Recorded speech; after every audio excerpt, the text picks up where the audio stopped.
Filipenses, convido a abrir a sua Bíblia. Filipenses capítulo 4. Filipenses capítulo 4, versículo 6. A partir do 6. Não estejais inquietos ou ansiosos ou angustiados, né? Depende da versão. Tá. Estejam inquietos, ansiosos por coisa alguma. Antes, as vossas petições sejam em tudo conhecidas diante de Deus, pela oração e súplica, com ação de graças. E a paz de Deus, que excede todo o entendimento, guardará os vossos corações e os vossos pensamentos em Cristo Jesus. Quanto ao mais, versículo 8. Irmãos, tudo que é verdadeiro, tudo que é honesto, e tudo que é justo, tudo que é puro, tudo que é amável, e tudo que é de boa fama, se há alguma virtude, e se há algum louvor, nisso pensai. O que também aprendestes e recebeste, ouvistes, e vistes em mim, isso fazei. E o Deus de paz estará convosco, ou será convosco. Senhor, em nome de Jesus, nós te agradecemos por essa noite, por esse dia, por tua presença, por estarmos aqui na tua casa para louvar o Senhor, para prestar culto ao Senhor, ó Deus, e entregar, ó Deus, as nossas vidas a cada dia, através das nossas orações, através, ó Deus, do nosso culto racional, do nosso testemunho. O Senhor possa, ó Deus, ministrar a tua palavra em cada coração, em nome de Jesus. Amém? Graças a Deus.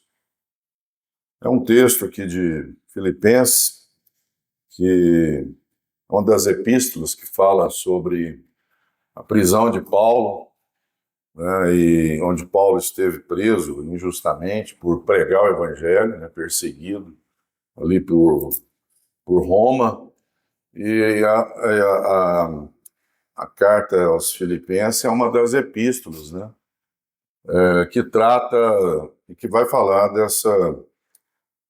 do ministério de Paulo, das suas viagens e o porquê que ele estava ali preso, né? E ele vai falar com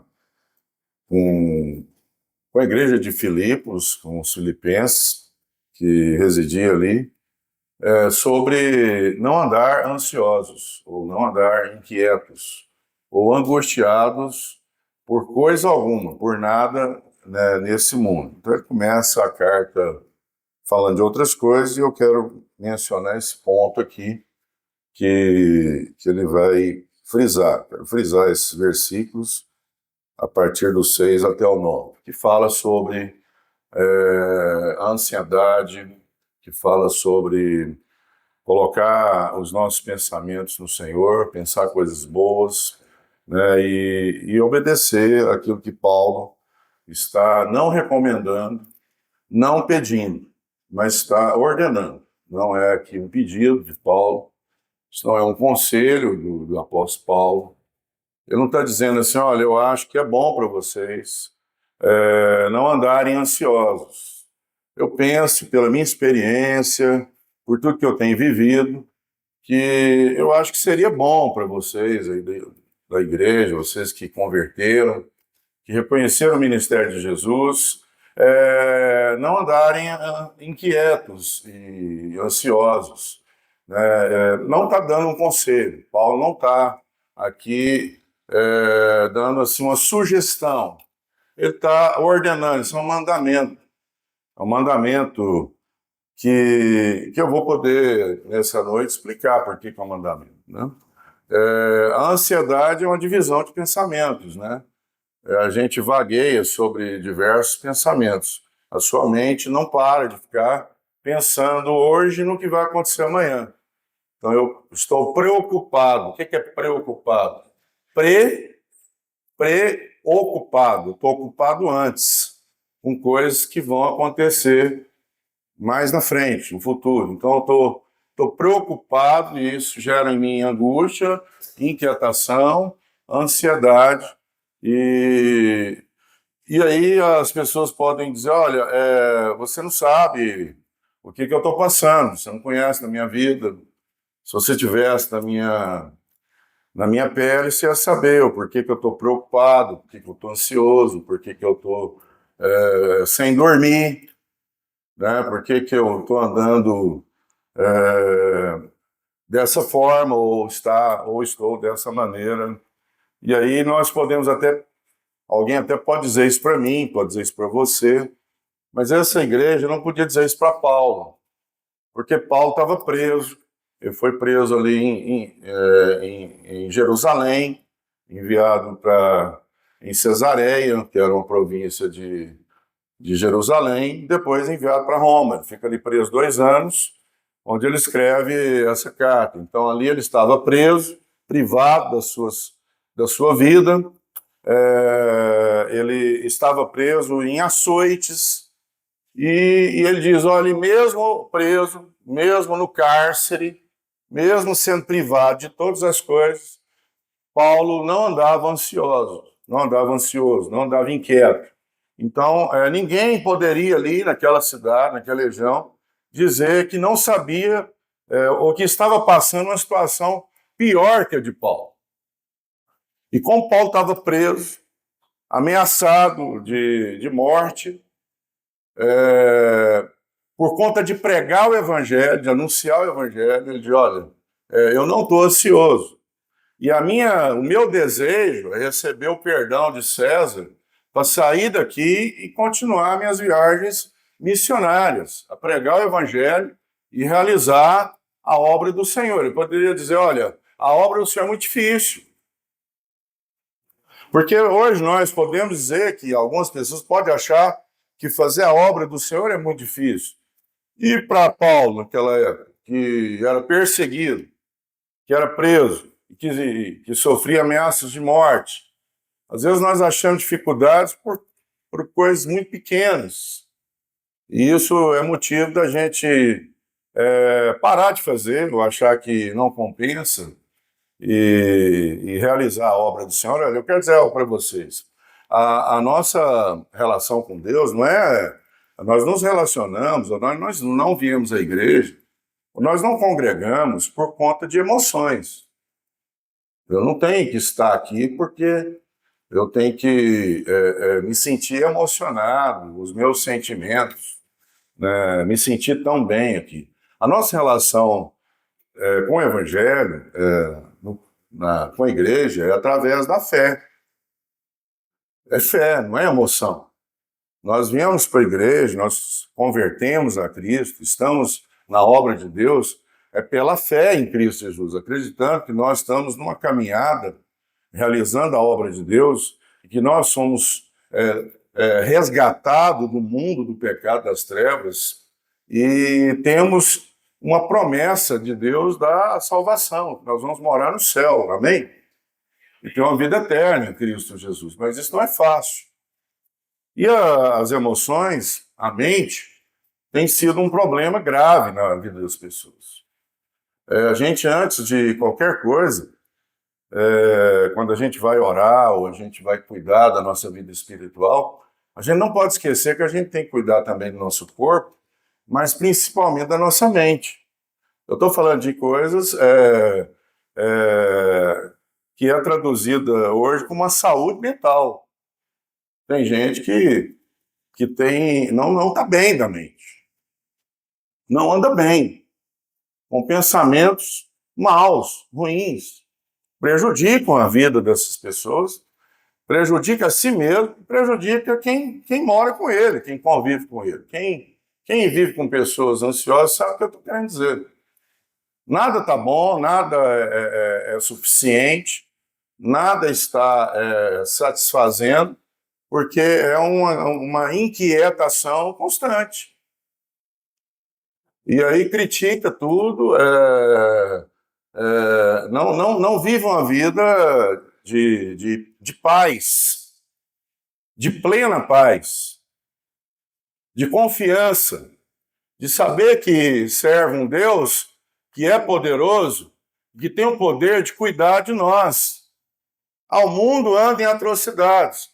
E aí Paulo vai dizer, se tivesse nessa época, olha, vocês ao invés de ficar no Twitter, no Instagram, vendo notícias trágicas do mundo, ruins, vão para a oração. E ele vai relatar aqui, ele olha no versículo 6, ele está dizendo: não fiquem preocupados ou com coisa alguma, mas em tudo sejam conhecidos diante de Deus os seus pedidos, as suas preocupações. Leve para Deus, através das orações que você deveria estar fazendo, leve para Deus as suas angústias, as suas inquietações, a sua preocupação. Faça conhecida de Deus. Ah, mas Deus sabe. Quem já ouviu falar isso? Quem que você já conversou com pessoas, ou mesmo você, já diz, não, mas Deus sabe tudo, Deus conhece. Sim, Deus sabe tudo. Deus conhece os nossos pensamentos, inclusive, e as nossas intenções. Mas Ele espera de nós a nossa atitude de fé, de olhar para Deus e de dizer, olha, Senhor, eu estou com um problema, consigo dormir, meus pensamentos maus, eu estou preocupado com a minha vida financeira, eu estou preocupado com o meu casamento, eu estou preocupado com meus filhos, eu estou preocupado com a enfermidade, que eu estou inquieto, eu estou angustiado, eu estou ansioso com a notícia que eu estou esperando, e essa notícia não vem, meu telefone não toca, a mensagem não chega, o e-mail não chega, eu estou esperando uma resposta de um trabalho, de uma promoção, ou de uma prova que eu fiz, se eu vou ser aprovado ou não vou ser aprovado.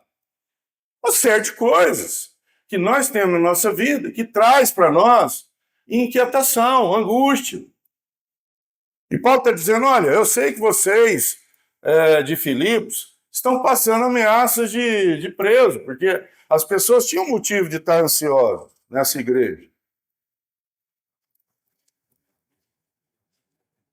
Paulo está escrevendo uma carta endereçada a um povo que tinha, de fato, uma preocupação real. Essa era uma província de Roma. Roma queria prender esse pessoal. Então eles poderiam pensar, será que eu vou ser preso como Paulo? Será que eu vou sofrer açoites como Paulo? Será que eu vou para o cárcere como Paulo? Será que eles vão entrar dentro da minha casa, levar meus filhos, levar meu marido, minha esposa? O que vai acontecer comigo amanhã? Será que nós vamos dormir hoje e alguém vai invadir a nossa casa?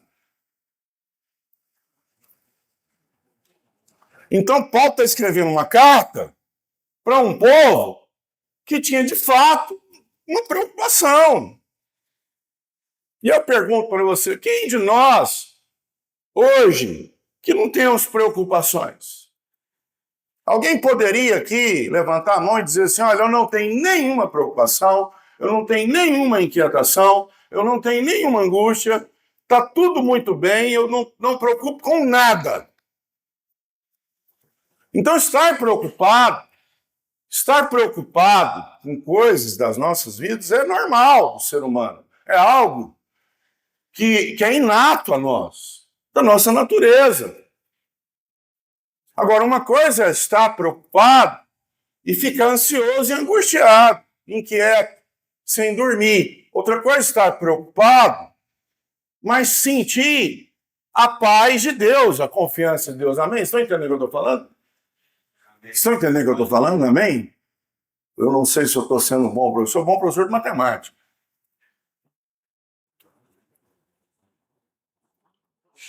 Esses dias a diretora me parou na escola e falou, professor, ligou as mães e disse que você é um excelente professor, mas tem uns meninos achando que você é meio doido.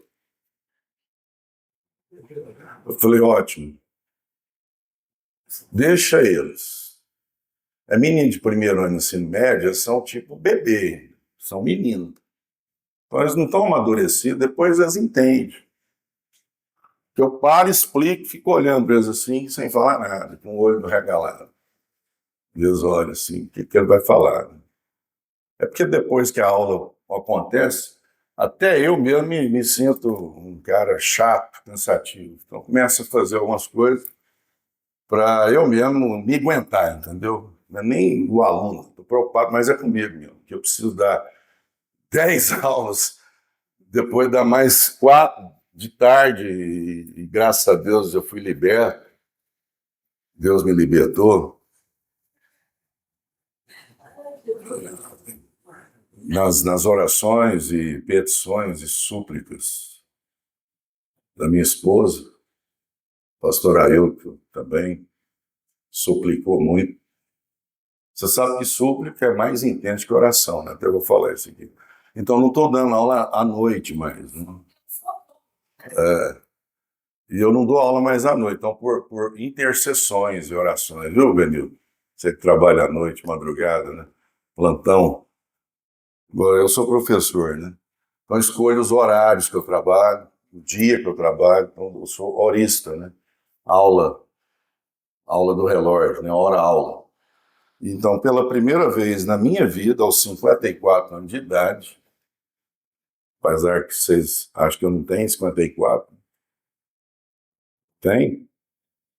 Olha para mim, você que é minha mulher, eu, ela sabe. Então, pela primeira vez na vida, eu não vou trabalhar à noite. Primeira vez, né? Muitos anos dando aula à noite. E eu gosto de dar aula à noite, porque dar aula à noite é mais fresco, mais tranquilo. É 1h30 a menos do que nos outros turnos. Começa às 7, termina às 10h20. Então, é 1h30, não, 1h10.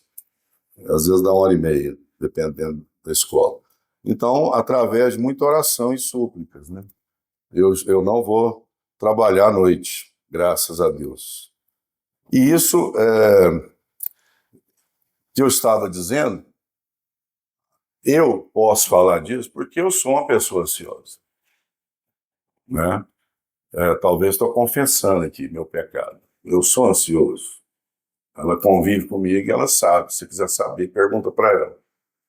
Então, eu sou ansioso. E a ansiedade, por que Paulo fala que é um mandamento? É uma ordem, uma ordenança.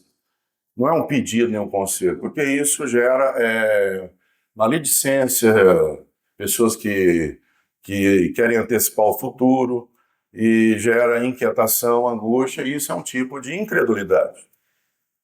Porque você precisava ter paz, descansar em Deus, confiar, e você não, na verdade, parece que você não está confiando, parece que você não está descansando, deveria descansar. Mas isso é uma situação recorrente na vida de quase todos nós. E a gente precisa lutar, por isso que está aqui na igreja, por isso que a gente ora, porque senão era um pacote espiritual que eu recebia na conversão, não precisa fazer mais nada. É como se fosse um pacote do Windows, vem com todo o benefício que eu deveria ter instantaneamente. Não é assim. Eu preciso fazer minha parte, preciso praticar, preciso exercitar.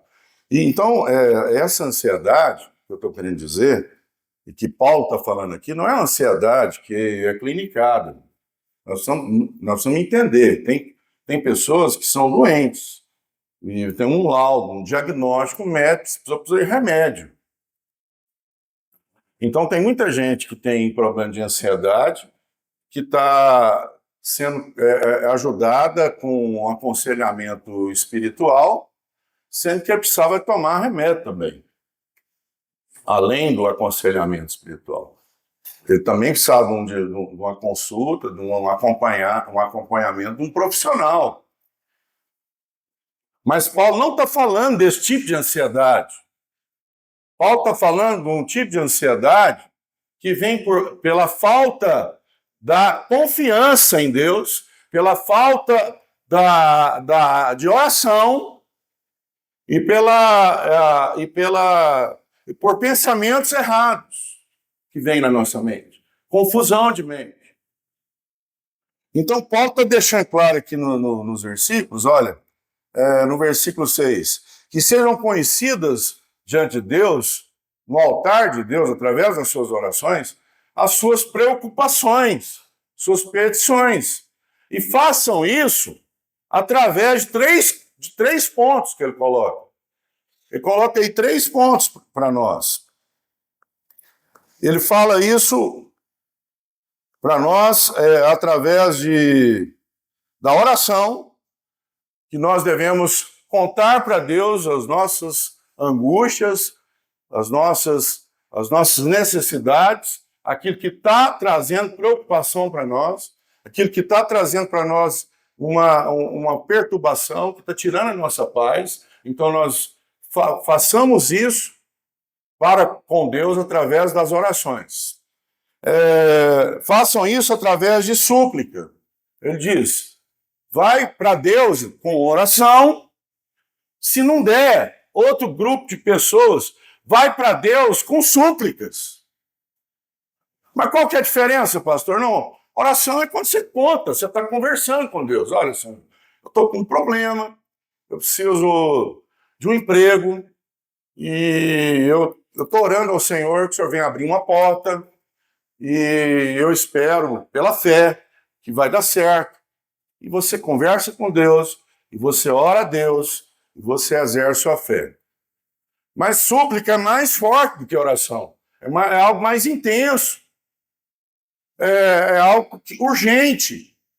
Você fala com Deus de uma maneira, não desesperada, mas de uma maneira urgente. Senhor, eu estou desempregado. Essa é a minha única oportunidade. Senhor, eu preciso muito. Se o Senhor não abrir essa porta, Senhor, minha família vai passar fome. Então você começa a orar, você começa a falar com Deus e você começa a mergulhar mais, a aprofundar mais. Não fica só num pedido, numa conversa. Que orar é conversar com Deus, falar com Deus. Fica num pedido mais intenso, que demonstra, como Ana orou ao Senhor, Senhor, dai-me um filho, senão, Senhor, a minha vida não tem sentido. Ao ponto do sacerdote ele olhar para ela e falar, essa mulher, ela está embriagada. Mas ela estava embriagada nas súplicas dela, mergulhada em Deus. E quando você mergulha em Deus, em súplica, às vezes você não percebe, você não olha ao redor, você não vê nada. Pode estar no meio de pessoas, no meio de outras pessoas. Você está mergulhado em Deus. Você está mergulhado em Deus de maneira intensa, através de súplica. Então você não vê, está ao seu redor, você não percebe. Porque você e Deus, a conexão com Deus naquele momento é tão forte, é tão intensa, de que você não está enxergando o que está ao redor. Pela necessidade. E pessoas que vão até Deus por conta de coisas que está em jogo a vida das pessoas, ou a vida da sua casa, da sua família, ou de um filho. Então Paulo está dizendo, olha, vai para Deus com oração. Segundo lugar, vai para Deus, faça de Deus conhecidas as suas petições com súplicas. E terceiro ponto, ele coloca, e com ações de graça. E o pastor estava falando aqui, ações de graça. E vai para Deus com ações de graças. O que quer dizer isso, pastor? Quer dizer que você é grato a Deus. Quer dizer que você não é uma pessoa ingrata. Não sei, Deus, o que o Senhor fez na minha vida. Então você conta isso. Você conta, você testemunha. Faz saber que Deus tem feito na sua vida. Com ações, com atitude. Olha, a minha vida estava daquela maneira. Meu quadro era esse. Eu estava enfermo. Deus me curou. Deus restaurou a minha saúde. Deus abriu uma porta para mim que era impossível. Amém. Amém. Então você conta. E as pessoas estão contando. Uma época nós abrimos oportunidades aqui para pessoas contar a bênção. Isso edifica a nossa fé. E por algum motivo a gente parou. E qual que era o motivo que a gente parou? Porque não tinha pessoa para contar. Como é que eu vou contar a mesma coisa todo domingo? Quem vai contar? Vem aqui alguém contar uma benção. Não, agora não, você fica quieto aí. Depois. Mas eu estou falando assim, uma suposição. Quem vai contar naquela época? Quem vai contar uma benção aí? Crie. Então você tem que cuidar da sua mente com oração, com súplica, com ações de graça. E ele diz, vigie o seu pensamento, lá no versículo 8, ele está dizendo, no versículo 7, ele diz, a paz de Deus, olha para mim aqui, interessante isso, ó. Todos nós que convertemos a Cristo, temos a paz com Deus? Sim ou não? Sim ou não? Verdadeiro ou falso? Hã?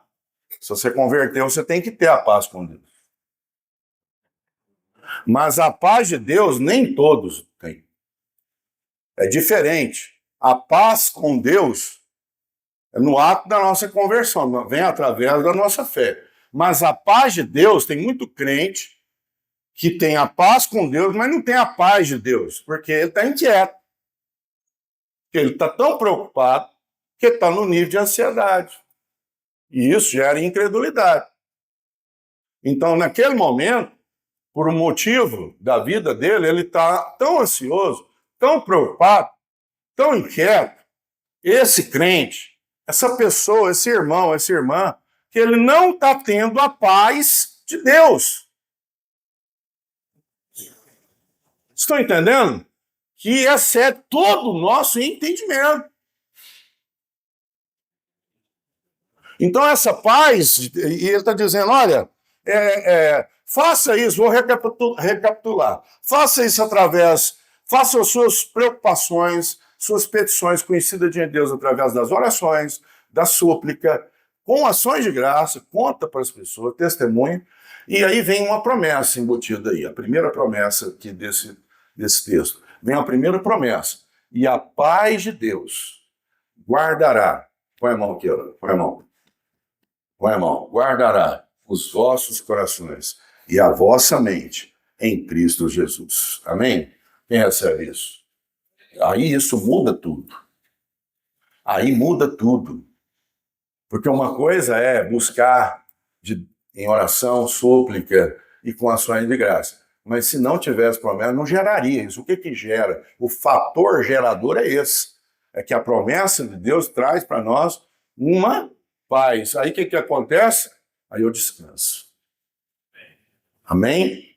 Aí eu descanso. Quem crê que Deus coloca um guarda na porta da sua casa, na sua vida, para te guardar? Guarda a sua mente. Precisa guardar a mente? Precisa, pastor. Eu preciso de saúde mental. Tem gente biruta. Tem gente que está biruta.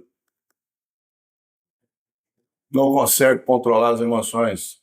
É uma inquietação, uma angústia tão grande que a pessoa fica divagando em pensamentos e o cérebro não passa. Ele não para de pensar, de processar. E aí se fica processando lá, aqui, pulando em vários lugares, então você começa a ter perturbações.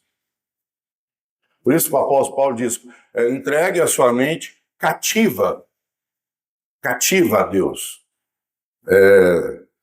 Eu até li esse versículo, Coríntios.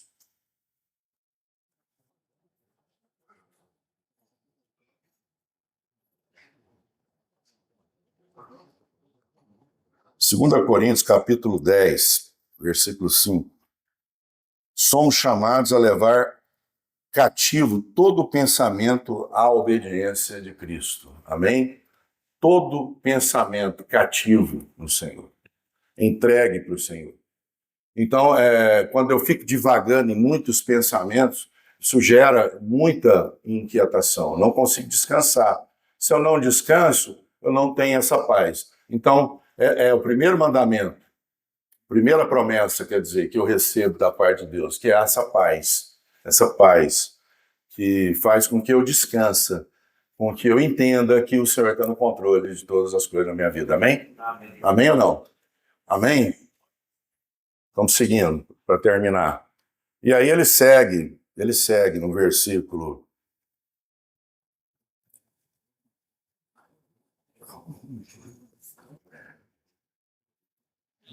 Versículo 8. Quanto ao mais, versículo 8, irmãos, tudo que é verdadeiro, tudo que é honesto, tudo que é justo, tudo que é puro, tudo que é amável, tudo que é de boa fama, se há alguma virtude, se há algum louvor, nisso pensai. Ocupe o vosso pensamento com coisas boas. Não fique lendo notícias trágicas, fake news, e que você acredita. Eu tenho uma cunhada que ela acredita em todas as notícias. Todas. Tudo vai ter uma tragédia no final. Então, tudo é muito ruim, todas as coisas na vida das pessoas, ou tudo que está acontecendo no mundo, nos Estados Unidos, no Brasil, presidente, ou outro presidente, tudo é uma tragédia, não vai acabar tudo. Mas aí eu até cheguei e falei, mas se acabar é apocalipse, né? Vai acabar mesmo. E, aliás, tem que acabar, senão a palavra de Deus não vai se cumprir, né? Mas, assim, pessoas que ficam atemorizadas, lendo todas as notícias, lendo tudo que tem no Instagram, nessas redes sociais. Aí, ao invés de você ficar lendo essas coisas, vai ler a Bíblia. Quanto tempo você gasta lendo essas histórias? Hein? Você já calculou? Já fez um cálculo? Quanto tempo você fica lendo notícia e histórias, más histórias, coisas ruins? Paulo está dizendo, olha, não ocupe o seu pensamento com coisas ruins. Ocupe o seu pensamento com coisas boas. Então, o apóstolo Paulo está dando, nesse momento, ele está falando que é uma ordenança, porque isso vai gerar para você essa promessa de paz. Porém, Carla, as coisas não são para todos. Porque eu preciso buscar de Deus isso que Paulo está falando para nós. E está nos ensinando aqui. E aí no versículo 9 ele diz, o que também aprendeste, recebeste, ouvistes, e viste em mim, isto fazei, praticai. Não só ouvir, não só ver com os olhos, mas ouviste de mim. Por isso Paulo diz, sejam os meus imitadores, como eu sou de Cristo. Então olha para mim, Paulo está dizendo, olha para mim, olha, eu estou preso, eu estou com muito desejo de ser solto desse cárcere, para eu continuar a minha missão do Evangelho, pregar o Evangelho, mas nesse ponto aqui, quando ele escreve essa carta, Paulo entendeu, quando ele foi preso pela segunda vez, ele ficou preso 2 anos, numa casa alugada, que era um procedimento para pessoas como Paulo, e lá existia um guarda da guarda romana, um pretoriano da guarda romana, que vigiava ele lá. Então ele entendeu que daquilo ali ele não passava.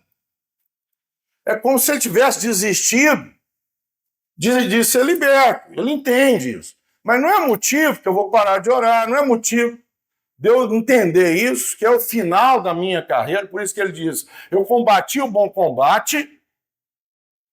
Quando ele escreve isso lá em 2 Timóteo, ele está entendendo, dentro do presídio, quando ele escreve a carta, ele entendeu que é o final da carreira dele. Eu combati o bom combate, guardei a minha fé. Ou seja, é o final para da minha carreira ministerial. Eu combati um bom combate espiritual. Eu orei, eu busquei, eu preguei. Não foi prisão que me deixou com medo e angustiado. Eu acreditava na providência de Deus, no agir de Deus, mas agora eu entendo que é o final. Então, Eu estou escrevendo essa carta para vocês continuar. Não ande ansiosos por coisa alguma. Antes, leve as suas preocupações para Deus, orem a Deus, supliquem a Deus, com ações de graça. E a paz de Deus, que vai guardar os seus corações, vai guardar a sua mente, e vocês vão sentir uma paz de dentro dos seus corações que vai te sustentar, que vai te guardar. Amém? Amém ou não? Então isso, essa paz de Deus é como se fosse um guarda, que guarda você, que blinda você dos contra-ataques, de pensamentos maus, de coisas que te deixam inquietos, que te deixam sem dormir. Então essa paz de Deus, que é uma promessa, é como se fosse um guarda que está te guardando. Por isso que ele usa essa palavra. Essa palavra aqui, no grego, para guardar. Vou dar um de Luiz Cláudio aqui. Nem sei o que é grego, mas eu entendo que... Não sei o grego dessa palavra, mas eu entendo que é se guardar. Eu estou certo, pastor Ailton? Estou errado? Por isso você me corrige. Me dá uma nota. Não daquela do Rony, né? Eu pedi uma nota para ele, eu, o Benilton e o Edivaldo. O Benilton tinha feito o teste dele, o Edivaldo fez em segundo lugar e eu fiquei em terceiro. Falei, agora eu não faço nada do que eles fizeram de errado. E eu vou tirar a maior nota. Pois é, só que eu perguntei para ele, qual que é a minha nota? Ele falou, os 3 é 0. Pensei, não sabe nada. Pilotar um barco. Se tivesse uma pedra aqui, nós tínhamos morrido, todo mundo. Eu falei, eu não, eu nadava. Então, é guardar, esse guardar o meu coração, guardar a minha mente. Preciso guardar. Preocupa com a sua mente. Você está preocupado com o seu corpo, sua barriga, que você está gordinho? Antes de você preocupar com sua barriga, preocupe com sua mente.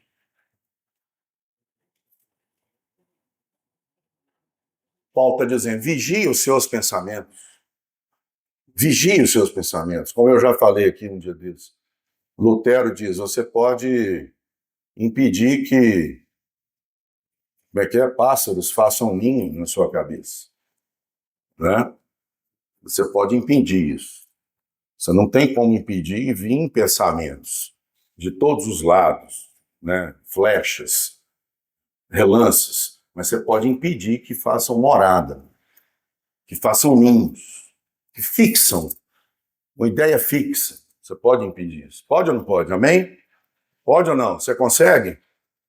Fala comigo, você consegue sim ou não? Não, não consegue sem a ajuda de Deus. Não tem jeito. Você só consegue se você fizer o que eu falei aqui. Eu não, né? Quem sou eu, coitado de mim? O que o apóstolo Paulo está falando. Com oração, com súplica, com ações de graça. E no final, ele te dá essa segunda promessa. Para encerrar, vou terminar aqui agora. No versículo 9. Então você pratica isso, que aprendeste em mim, que viste em mim, e o Deus de paz estará convosco. Aquele mesmo Deus que te dá paz, que te guardou sua mente, que guardou seu coração, agora vai estar convosco. Amém? Quem crê nisso? E aí é poderoso. Peraí. Se esse Deus vai estar comigo, se esse Deus de paz vai estar comigo, aonde eu andar, no meu levantar, no meu andar e no meu dia a dia, esse Deus poderoso vai estar comigo, então ele é poderoso para me guardar de todas as coisas, de todas as flechas e dardos inflamados do maligno contra a minha vida. Amém? Guarde o vosso coração, porque dele procede as saídas da vida. Guarde a sua mente de todo dardo inflamado do maligno que vem te contra-atacar, te perturbar. Preocupe com a sua mente. Preocupe em guardar a sua mente. Cuidado com o que você está lendo. Cuidado com o que você está enxergando. O que você está vendo no celular. Procure coisas boas. Ocupe a vossa mente com coisas boas. Uma das coisas boas é a palavra de Deus. Através da oração, na fé. O mundo está em tribulação. Você já imaginou se nós tivéssemos ficado só fixados na pandemia? Pessoas morrendo, pessoas que a gente conhece morrendo, milhares de pessoas morrendo em Goiânia, no Brasil, no mundo inteiro, pessoas morrendo. E aí você pensa, quem é o próximo? Quem é o próximo da fila? Será que sou eu? Será que é alguém da minha família? Então isso era uma angústia, terrível. Como que vai viver dessa forma? São pestes que estão na Bíblia, coisas que iam acontecer. Mas eu, no meio dessas tribulações, no meio desses vendavais, no meio dessa tempestade, no meio dos contra-ataques que vêm contra a minha vida. Olha, eu não estou dizendo que a Bíblia e Paulo está dizendo que a sua vida não vai ter problema. Ninguém está vendendo isso aqui, amém? Se você for em algum lugar e as pessoas começarem a falar isso, você desconfia. Porque no mundo tereis aflições. Paulo não está dizendo para as pessoas que se eles fizerem isso, eles não vão ter problema. Não, eles vão ter problema. Mas se eles estiverem em Deus, eles vão sentir a paz de Deus, a segurança, o braço forte estendido ao seu favor. E o Deus da paz estará convosco. Amém? Deus abençoe. Agradeço a oportunidade, pastor Ailton.